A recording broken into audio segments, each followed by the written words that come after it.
a network of people talking about a network, and how we are going to run it is in truly collaborative fashion that will answer the different questions from the accessus ad auctoris, quis, quid ubi, quibus auxiliis, cur, quo, modo, quando, distributed across us three. So Edmund Wareham will start with the first two questions.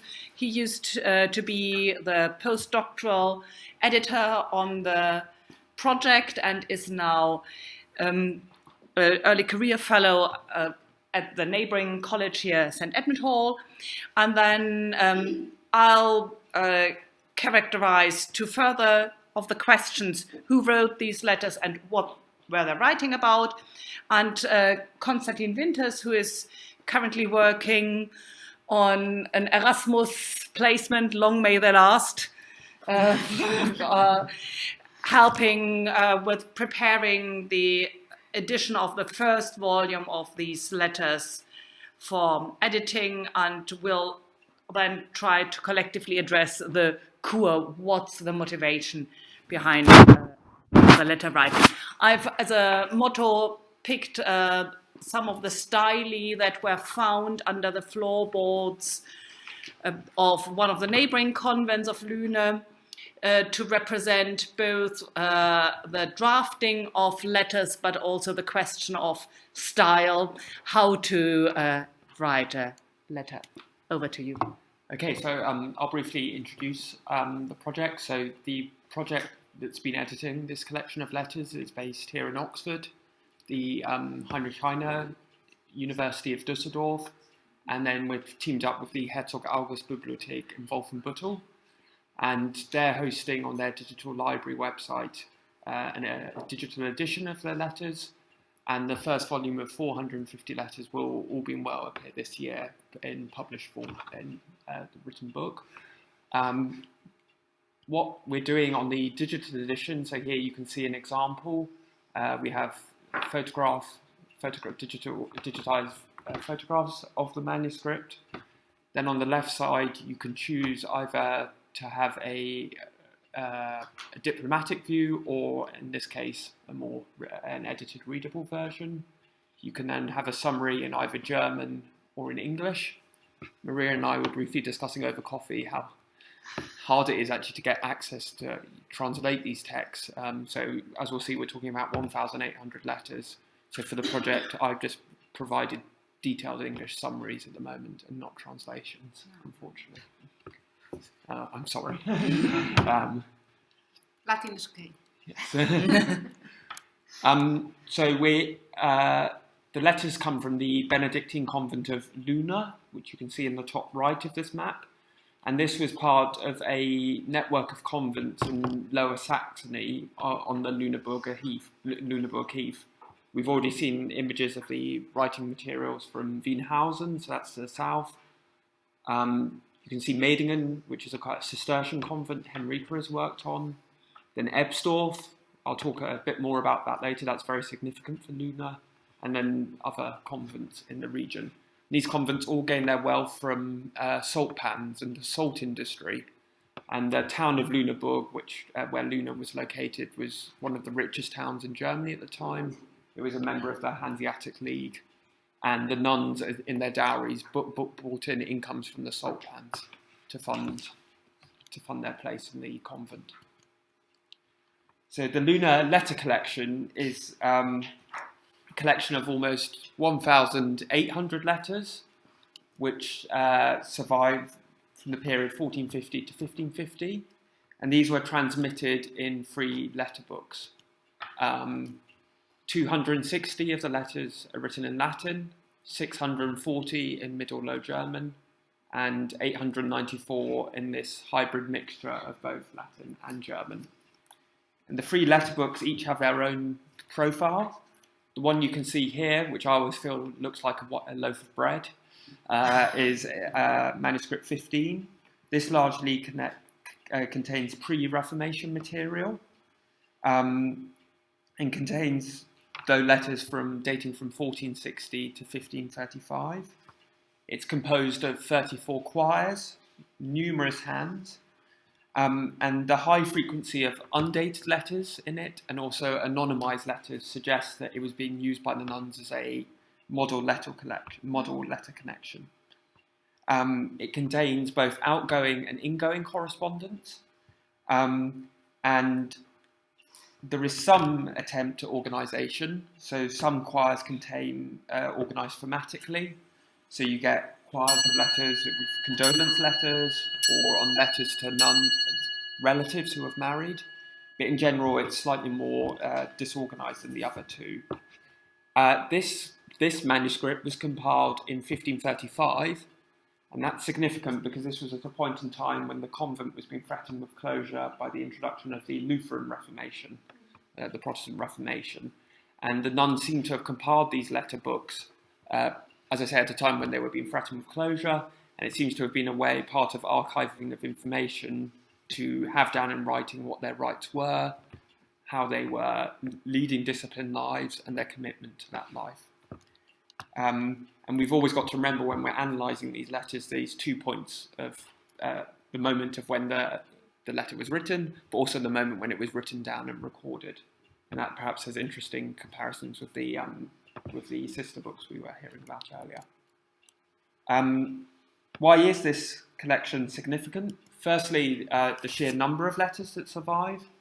So just comparing it to the German comparisons, we have, for example, 54 German letters from a convent of the Poor Clares near Ulm, or 53 German letters from a Benedictine convent near Augsburg, or we have 21 letters from a Benedictine convent from Oberwert. We have 1,800 from Lüne, so purely in terms of numbers, it's hugely significant. The chronological range of the letters, so the fact it crosses the Reformation divide, and that we have the account of these women to the introduction of the Lutheran Reformation, and not in a printed source, but in a manuscript source, makes it very significant. We have not just letters from office holders, so the prioress or sub-prioress, but we also have it from individual nuns or groups of nuns writing together. And finally, the language of the letters, as I've alluded to. And what's significant about the collection is that the nuns wrote in different languages depending on the audience. So they would write in German to lay folk, particularly family members or members of the Lüneburg town council. They would write in Latin to clerics, to their provosts, so they were the secular officials who had jurisdiction over the convent and other male monasteries. And finally, the nuns would write in this hybrid mixture of Latin and German to these other convents in the region, which I showed you on the map.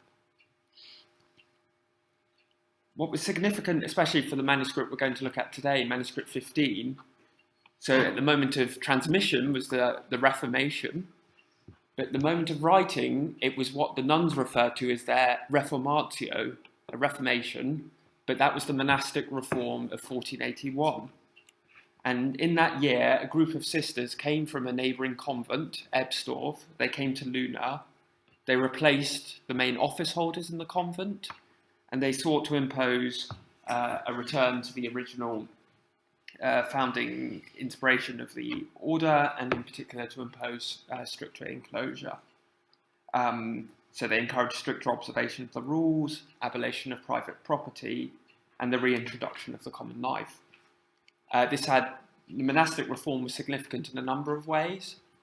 In terms of numbers, so in 1466 there were 27 professed sisters in the house, but by 1519 there were 87 nuns. In terms of social background, that by 1493 there was not a single nun from the nobility in the house. They were mostly burgher families from Lüneburg.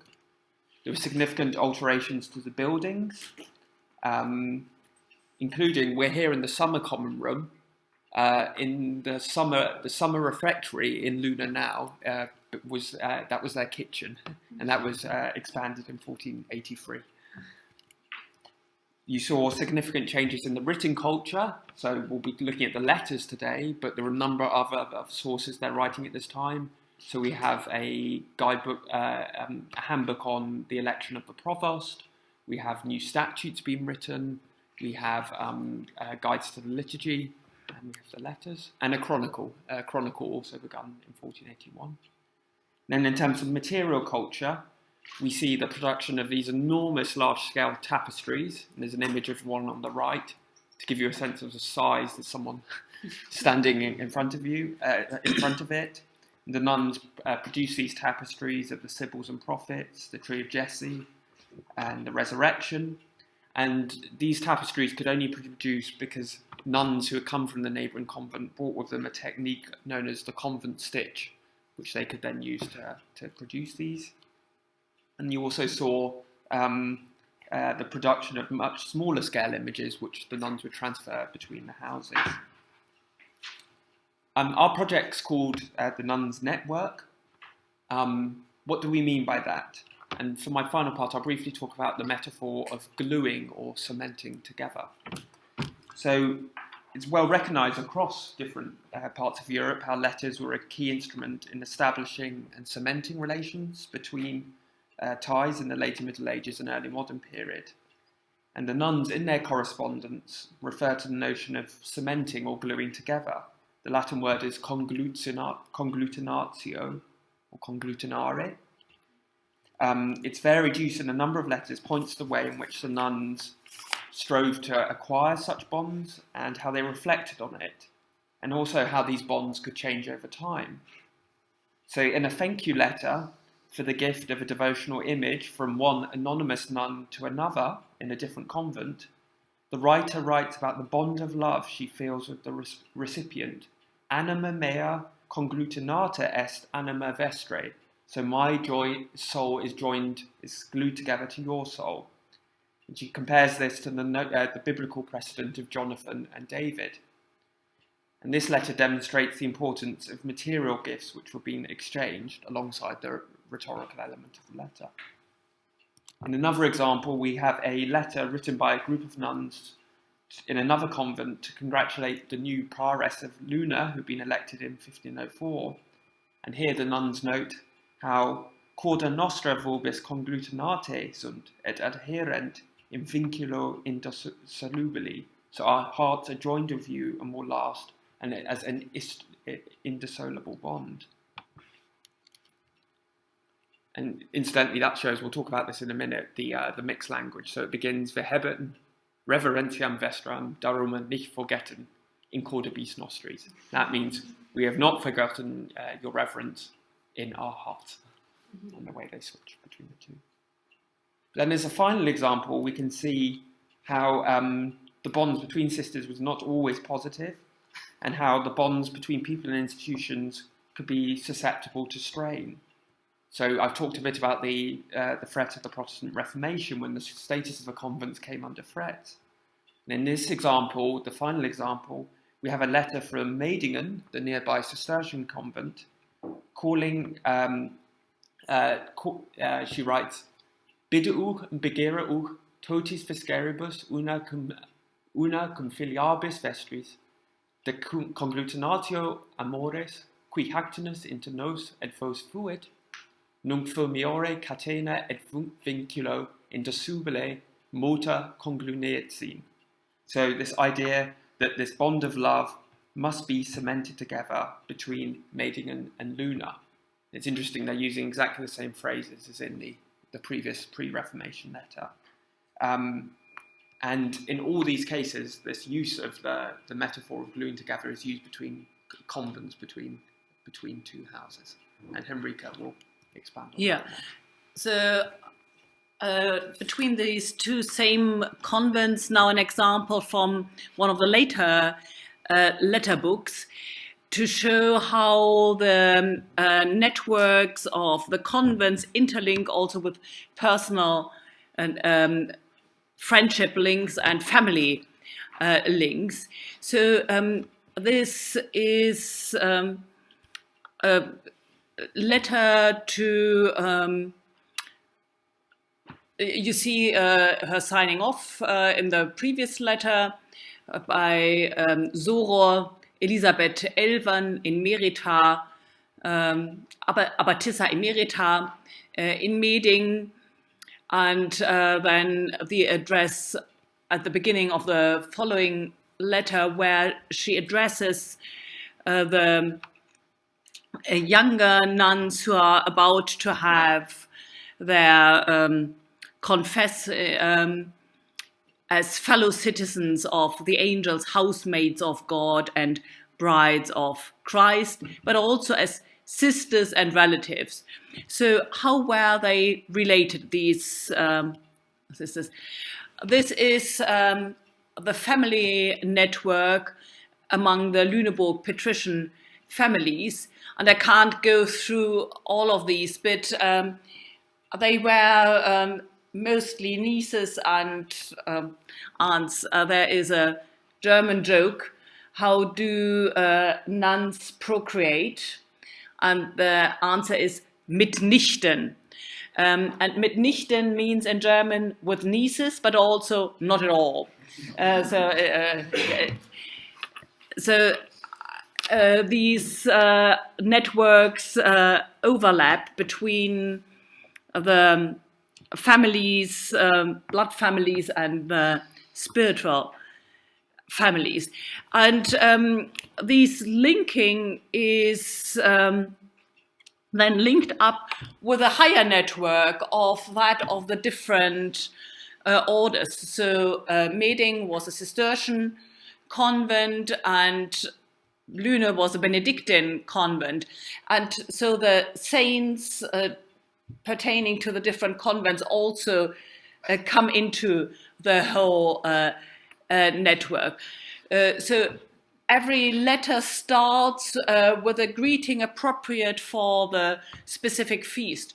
So here the Meding Cistercian abbess writes to the Benedictine prioress congratulating her with reference to her order's founder, Intercessionibus Beatissimo Patris Benedicti Atria Celesti. And it's quite typical in this mixed language that they start off with Latin formulas and then come more and more German phrases in there. So there have been a lot of commotions going on because varia obsticula have been in the way. And she has been ganz untopasse gewesen in peste peccatoris in her, so she had a cold probably. And she draws on the help of the other convent for their support to celebrate Easter now, shortly after the feast of Saint Benedict, to celebrate it in cum sanitate et gaudio denen, vice versa ville vi ju ook gerne dächtig zien. So this vice versa is a very important formula for this exchange of prayers, mutual support. And then quite often comes a point, ceterum. So, by the way, and then comes the business part. So how can we collaborate to get the positions filled in a mutually satisfactory way? Because there is it's like really like college. One fascinating thing I find is that Oxford colleges and these Lüneburg convents are two of only very few examples of a medieval institution that has shape-shifted over the centuries but has essentially stayed locally and institutionally the same. So you can recognize medieval structures in the Protestant convents, now in the places and in the Oxford colleges. Kan ik ju wedder worinne to willen zien, doe ik de alle tijd gerne. So they would always be happy to help again. What always comes in is it's written in absolute haste. So like you would sign off an email to a colleague. He's valde celerita. But she always makes sure to come back to the occasion on which it was written. So here, the day of Saint Benedict, and long may she serve in health and quietness.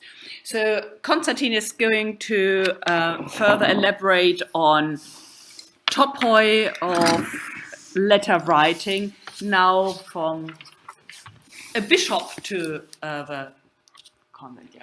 Well, thank you. Actually, my goal was to get into the core model, the how, as we assigned in the beginning. But we'll see that part of the core model of the how is already present in what Henrika has shown us so far. And what she has shown us so far is the structure of the texts of the internal communications. We have seen from Benedictine to Lüne with love. It's a letter between nuns within this network. And what we have seen as like one of the most striking characteristic of the textual structure is the constant code shifting. If I had a laser pointer, I could point that out, but we have to do with the italics. You see, it's a constant shift between Latin and Low German that these nuns use in their internal communication, because they know that each of them will understand what they are writing, and it's a highly personalized style. It's comparable maybe today if you write like with a close friend and use some, I don't know, I can speak from my German perspective, but I'm using a lot of Anglicisms to express thoughts I could not in German. So this is like a really personal style of communication. And what I'm going to show you now, what I extend on that, is to have a look at the external communication, at the structure of the text thereof. And the first thing we can see here, I've shown you like I'm showing you a letter of the Bishop of Hildesheim and Verden, Berthold of Landsberg, to Sophia of Bodenteich, who was a prioress of the convent of Lüne in 1483. Like at the same time, the kitchen was extended, as we've heard earlier. And the first thing we notice when comparing that to the letter in the second point of order is that the code switching has vanished completely. So in these examples of letters between the convent and foreign dignitaries, be it the official layman with some order of nobility, or within the church as the bishop, they are using Latin. And not only that, so we have a highly personal textual structure and choice of words and phrasing. And I'm showing you how this letter is composed, like as representative of most letters between the convent and foreign dignitaries. So we start off with the obligatory Arenga and Salutatio. It's Berthold, by the grace of God, Bishop of Hildesheim and administrator of the Church of Verden, to my dearest daughter in Christ and sincerely beloved aunt. And then he goes on actually apologizing, so stating his case, he apologizes for not writing earlier, so it has a slight personal note to it. But then again, that doesn't have to mean anything at this point, because many Arengas, even between foreign dignitaries, have this personal note in them. And now it gets really interesting. We read further, and what follows is not really a complaint, but a statement of how hard the times are on this bishop. You know, he goes on about how much he has to do, like in terms of duties and constant worries. And he exhorts his beloved aunt, the prioress of Lüne, to go on in your service for him who made the servants and handmaiden into consorts of his kingdom, and pray for us, and likewise that your other sisters may exhort him, for without the divine grace helping us, we won't be able to carry such a burden. So we trust your orderly way of life and that of the other sisters who are holding good faith to lead a holy life in your monastery and to be regulated in their observance by you who is governing optimally. So he goes in medias res. He is actually invoking a spiritual support. This seems quite ordinary. We find that in a lot of letters of this time. But I want to show you that the phrasing we encounter here in this letter by Berthold of Landsberg is appearing in a strikingly similar fashion within a letter by Pope Pius II when he was a cardinal, Enea Silvio Piccolomini, in 1457, so basically 25 years earlier. He goes on. It goes strikingly similar if you look at the Latin text. Perge et servitor Deo, qui servos suos regni consortes facit. So it's like go on and serve God who made his servants into consorts of his kingdom. And if you go back, you can see this in the first line. Tu egitor perge et servitor illi, qui servos et ancilas suias, sui regni facit esse consortes. It's basically the same sentence, just extended by mention of female servants, which makes sense if we keep in mind that this is a network of nuns and nun convents. Not only that, even Cardinal Piccolomini exhorts in this letter to his cousin, actually, which was coincidentally a nun as well, Dorothea Lolio, in Italy. We accept this grave burden, and even more than our shoulders can carry. You, handmaiden of God, do as you say and pray for us. You know, the invocation to actually pray for the letter for the later Pope himself. Likewise shall your other sisters exhort him. For without the divine grace helping, we won't be able to carry such a burden. It's the exact same sentence again. We trust in your prayers and that of the other ones dedicated to God. Now, this last part is a bit extended in the letter by Berthold of Landsberg, but we see this is actually not a topos, you know. It would be better described as a quote. So basically, what I'm about to say, a topos in like the narrower scope of the term, I would associate like with something you're not even aware of, you know, something you take for granted, you take out of your blueprint and just copy it into your letter. But this is deliberately taken. This is deliberately taken by the bishop, and it survives even in the second copying by the nuns who actually choose to preserve this letter in their letter collection. And what this tells us will be clear when we look at the closing, like the real business part of this letter. And although it is hard to be enclosed and to lead a life under the observance of a rule, then it follows like a Bible quotation. For I reckon that the sufferings of this present time are not worthy to be compared with the glory which shall be revealed in us. And we will be a constant protector and defender for you and your sisters in every moment of need, just as however you will have requested from us. So basically what follows at the end is what in Germany we would call a blanco check, like a check where you can just add a number and get whatever you want from the bank account of your patron. And now we have a question at hand.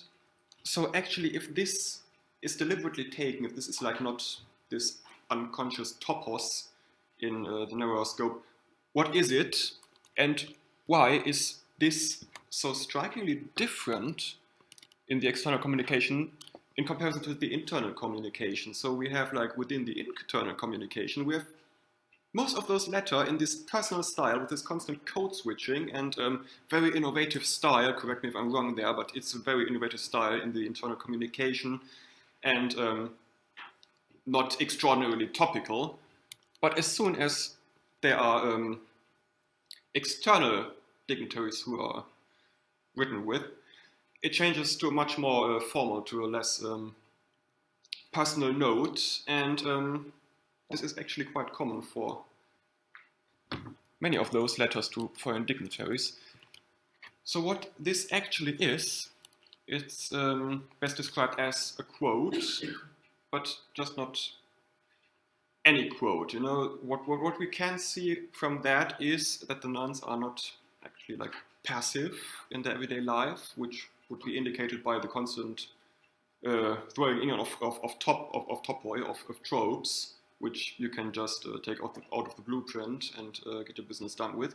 No, they include letters in their letter collection, which themselves include a lot of those deliberately taken quotes. And what's more interesting is the choice of what quotes they are actually taking. So if we connect C and D, this invoking of spiritual support is actually the justification of this blanco check offered in the end. You know, they are justifying that, hey, you nuns are actually like an integral part of our spiritual well-being. You know, we dignitaries have such a burden to carry, and you are praying for us and supporting us. And this is why, in the end, we are a constant protector of your rights. So basically, this is like the internal, the political link between those two parts of the letter. And it's striking that they don't use a quote like from an established source. Like they could be citing any church father who has written about winding up. Yeah. Winding up. All right, yeah. I get to the end. They could have chosen any church father for this, you know, one who's actually recognized by potential readers of this. But what is striking, many of those letters actually quote contemporary accounts. So Pius II has died like 20 years prior. And in other letters you see quotes from actually humanist texts, which were written around 1500. And there we get to wind that up to the why. So why is it actually composed? So I think it might be like common knowledge today that letter collections over Europe was always like a similar why behind them. So why they are composed, a similar reason. And for one part, to pertain the political status quo, is basically this network was vastly powerful and wealthy, and they set precedents in these letters to show around anyone who would meddle in their affairs, to show them, hey, we have these rights and there's like our justifications. And at the second time, it can be said that this is like some kind of ars dictaminis, so an actual blueprint that is conserved to teach others how to write letters in their everyday life. And the third facet would be letters of love, but these are in their internal structure. We run out of battery. I think the cable that has to... In their internal structure, and let me just add like one final sentence. So what we can see from that is the nuns are not only active within their time, so like actively, deliberately styling this letter collection, not only as an ars dictaminis, as a blueprint, but to be on top of the discourse of their time and always be one step ahead of whoever might try to interfere in their affairs. And at the same time, it's not a static reactionary defense of their position, but it's dynamic. It's dynamic because they always choose like the latest text available from the top of the shelf, from the former Pope himself.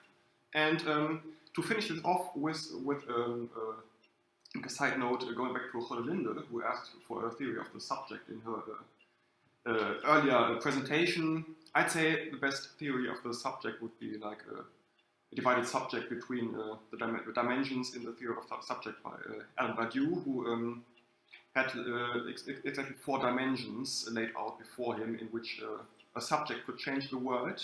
And he differentiated between love, art, science, and politics. And what is striking is that one of those dimensions was the dimension of interest. And you look at the love at the lower end of the interest. So it's basically the love letters only interest the people directly included in them. So this is basically the love letters can contain their personal note without referring to too many topical writings and quotes, because they only interest the people who are directly involved. While the political change is always treated on a collective note, and so they always treat it with reference to the writings and utterances of the authorities of that time. So this is definitely the end of the report, and thank you for your time. So to conclude the conclusions, one is the internal factor. Why do the nuns collect? And Konstantin, I think, has shown many dimensions of that. And but also, why do we edit it? And I think the dimensions that Ed mentioned make clear that actually this network can only be edited properly by a whole interdisciplinary network of colleagues coming together from the linguistic level, from the political and historical level, to see how effective the nuns managed to curate their network in the form of these letter books. And it's actually encouraging to see that letter writing can work. So if you go to see these letter books nowadays, they are still in the convent where they were collected, and has helped to survive these convents to survive. So with this positive note, we end, and thank you for your attention.